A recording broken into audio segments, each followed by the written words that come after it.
আমরা সবাই জানি যে ভবিষ্যৎ সুরক্ষিত করতে গেলে ইনভেস্ট করা দরকার। আর মিউচুয়াল ফান্ডে এসআইপি বা সিস্টেমেটিক ইনভেস্টমেন্ট প্ল্যান হলো ইনভেস্ট করার অন্যতম সেরা উপায়। কিন্তু নতুন ইনভেস্টরদের মনে সব থেকে বড় প্রশ্ন থাকে যে আমার যা স্যালারি সেই অনুযায়ী কত টাকার এসআইপি করা উচিত আর কোন কোন মিউচুয়াল ফান্ডে টাকা রাখা উচিত। চিন্তা নেই, আজকের ভিডিওতে আমি একদম সহজ ভাষায় আপনার স্যালারি ব্র্যাকেট অনুযায়ী একটি পারফেক্ট এসআইপি প্ল্যান তৈরি করে দেখাবো। আপনার স্যালারি 20,000 হোক, 50,000 হোক বা 1,00,000 টাকা, সবার জন্য আজ সলিউশন আছে। ভিডিওটি শেষ পর্যন্ত দেখবেন, কারণ শেষে আমি এমন একটা প্রো টিপ শেয়ার করব যা আপনার রিটার্নকে কয়েক গুণ বাড়িয়ে দিতে পারে। চলুন তাহলে শুরু করা যাক। সবার প্রথমে আমরা কথা বলবো the golden rule of investing নিয়ে।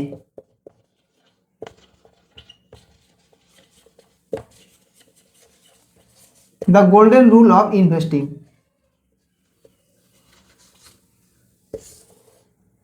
স্যালারি অনুযায়ী কোথায় ইনভেস্ট করবেন সেটা জানার আগে আমাদের বুঝতে হবে কত টাকা ইনভেস্ট করা উচিত। এর জন্য ফাইন্যান্সের একটি জনপ্রিয় নিয়ম আছে, সেটি হলো 50-30-20 রুল।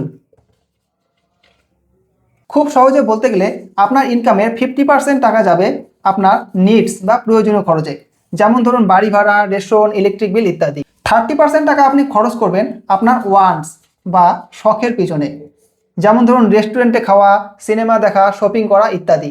আর 20% টাকা আপনাকে অবশ্যই ইনভেস্ট করতে হবে।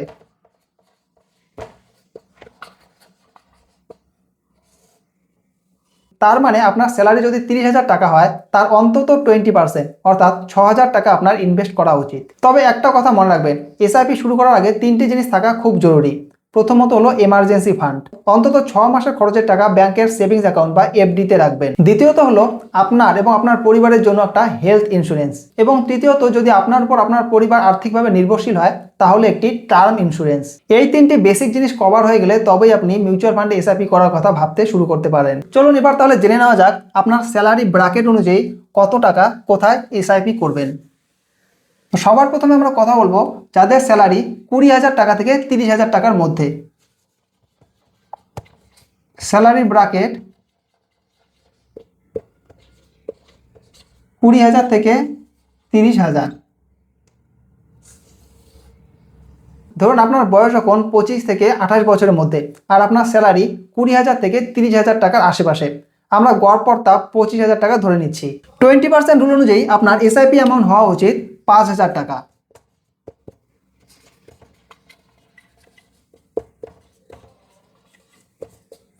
এখন প্রশ্ন হলো এই 5,000 টাকা কোথায় রাখবেন।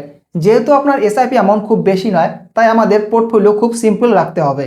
আপনি মূলত দুটি ফান্ডে আপনার টাকাকে ভাগ করে রাখতে পারেন।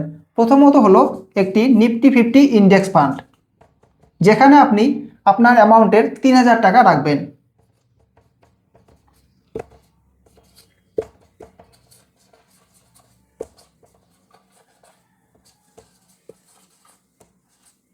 ইন্ডেক্স ফান্ড হলো সব থেকে সেফ ইকুইটি অপশন। ভারতের সেরা 50টা কোম্পানিতে আপনার টাকা ইনভেস্ট হয়ে যাবে। এর এক্সপেন্স রেশিও খুব কম। মার্কেট যেমন পারফর্ম করবে আপনিও প্রায় তেমনই রিটার্ন পাবেন। লম্বা সময় এটা আপনাকে 12% থেকে 13% পর্যন্ত রিটার্ন দিতে পারে। আর বাকি 2,000 টাকা আপনি রাখতে পারেন একটি ফ্লেক্সি ক্যাপ ফান্ডে।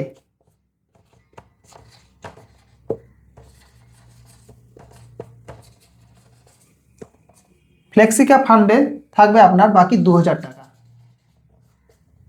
ফ্লেক্সি ক্যাপ ফান্ডে ফান্ড ম্যানেজারের স্বাধীনতা থাকে লার্জ ক্যাপ, মিড ক্যাপ এবং স্মল ক্যাপ সব ধরনের কোম্পানিতে টাকা ইনভেস্ট করার।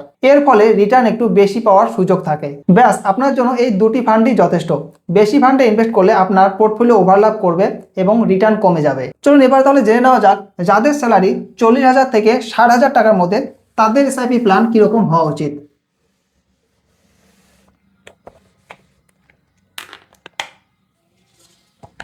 যাদের স্যালারি ব্র্যাকেট 40,000 থেকে 60,000-এর মধ্যে। এবার আসি দ্বিতীয় ক্যাটাগরিতে। আপনার কেরিয়ার কিছুটা এগিয়েছে এবং এখন আপনার স্যালারি 40,000 থেকে 60,000 টাকার মধ্যে। আমরা গড় হিসেবে 50,000 টাকা ধরে নিচ্ছি। এই ইনকামে আপনার টার্গেট হওয়া উচিত মাসে অন্তত 10,000 টাকার এসআইপি করা, অর্থাৎ এসআইপি অ্যামাউন্ট হয়ে যাবে 10,000। এই পর্যায়ে এসে আমরা পোর্টফোলিওতে একটুখানি রিস্ক অ্যাড করতে পারি যাতে রিটার্নটা বাড়ে। এখানে আমরা 3টি ফান্ড বেছে নেব। প্রথম ফান্ডটি হবে একটি নিফটি 50 ইন্ডেক্স ফান্ড, যেখানে আপনি আপনার অ্যামাউন্টের 4,000 টাকা প্রতি মাসে এসআইপি করবেন।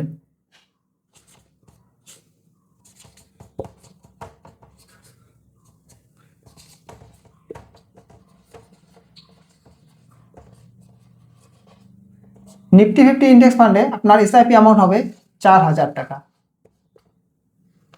আপনার পোর্টফোলিওর কোর বা বেস হবে এই ফান্ডটি। এটি আপনার ইনভেস্টমেন্টকে স্টেবিলিটি বা স্থিরতা দেবে। দ্বিতীয় যে ফান্ডে আপনি এসআইপি করবেন সেটি হলো একটি ফ্লেক্সি ক্যাপ ফান্ড।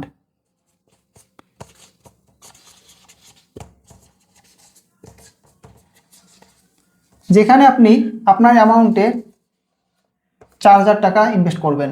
আর তৃতীয় যে ফান্ডটি আপনি অ্যাড করতে পারেন এখানে সেটি হলো একটি মিড ক্যাপ ফান্ড।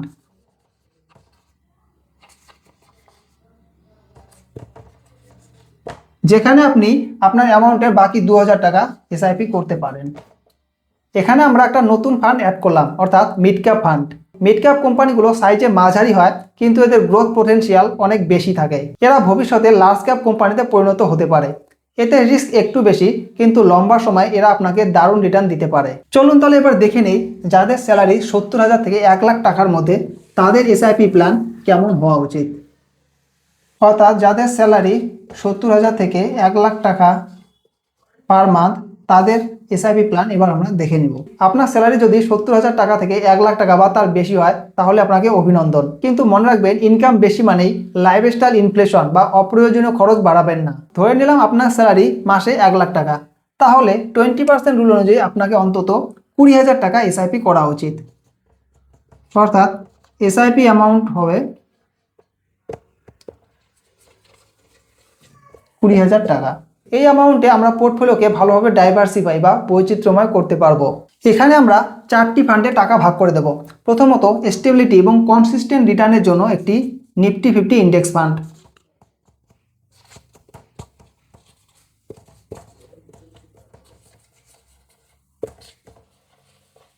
যেখানে আপনার এসআইপি অ্যামাউন্টের 6000 টাকা প্রতি মাসে আপনি এসআইপি করতে পারেন। দ্বিতীয়ত, ডাইনামিক অ্যালোকেশনের জন্য একটি ফ্লেক্সি ক্যাপ ফান্ড। যেখানে আপনার এসআইপি অ্যামাউন্ট হবে 6000 টাকা প্রতি মাস। তৃতীয়ত, হাই গ্রোথের জন্য একটি মিড ক্যাপ ফান্ড।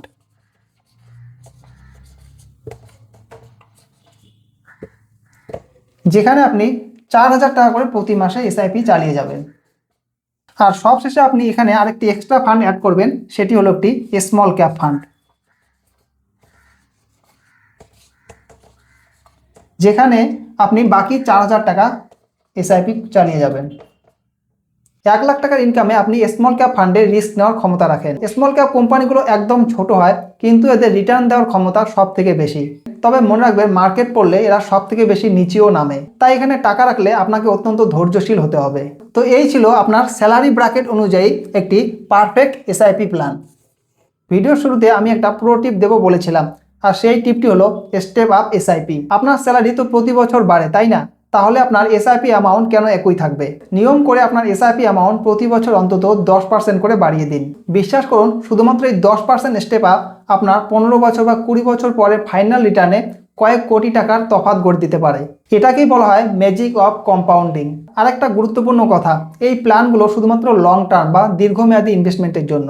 যদি আপনার 2-3 বছরের মধ্যে টাকার প্রয়োজন হয় তাহলে ইকুইটি মিউচুয়াল ফান্ডে ইনভেস্ট করবেন না। তার জন্য এফডি বা ডেট ফান্ড ব্যবহার করুন। আশা করি আজকের ভিডিওটি আপনাদের এসআইপি প্ল্যানিং করতে অনেকটাই সাহায্য করবে। আপনার বর্তমান স্যালারি অনুযায়ী আপনি কোন ক্যাটাগরিতে পড়ছেন এবং কবে থেকে এসআইপি শুরু করছেন সেটা কমেন্টে অবশ্যই জানাবেন। ভিডিওটি ভালো লাগলে লাইক করুন, আর বন্ধুদের সাথে শেয়ার করে তাদেরও ফাইন্যান্সিয়াল প্ল্যানিংয়ে সাহায্য করুন। আর ইনভেস্টমেন্ট রিলেটেড এই ধরনের ভিডিও সবার আগে পেতে চ্যানেলটি সাবস্ক্রাইব করে বেল আইকনটি প্রেস করে রাখুন। দেখা হচ্ছে পরের ভিডিওতে। ততক্ষণ ভালো থাকুন, সুস্থ থাকুন, ইনভেস্টিং করতে থাকুন। ধন্যবাদ।